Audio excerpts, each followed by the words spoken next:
We take that we have a lot of work to do. So our focus is going to be on teaching and learning, and our major focus is on literacy and also truancy. That's what we've talked about for the last couple weeks, the last month or so, because that's a big focus. We can't teach scholars who are not in the classroom.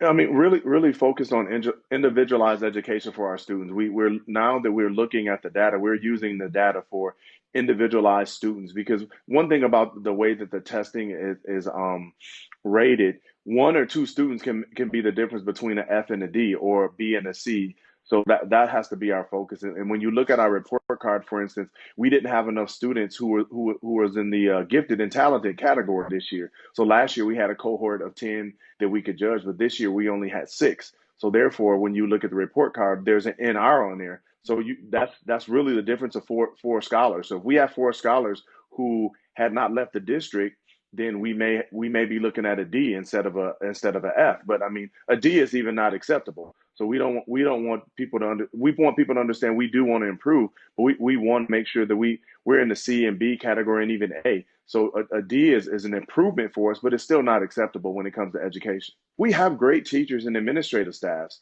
and sometimes when these report card comes out, it makes them and it makes us feel as though we're inadequate and we're not doing what we need to do. But that's not the case at all. We have to. I'm the type of person that the blame has to come on me. It's the leadership. So if I'm the person in charge, I have to make sure that I'm doing everything I can do to make sure we're supporting our teachers and administrative staff and all of our staff as well. Because educating our scholars is it's not just the teachers in front of them. It's our administrators, it's the bus drivers, it's the people who work in the lunchroom, it's everybody. So we all have to take a part in that and really have that community approach. We really want to make sure that we embrace the community and what we're doing. Because when you come in and you're doing turnaround work, it's not about embracing the school district. It's about embracing and changing the mindset of a whole community because people don't have the mindset about Youngstown like they should. When you have over 18,000 students scholars who live in the school district boundaries, but only 5,000 go to the school, that means that's a public relations and that's a community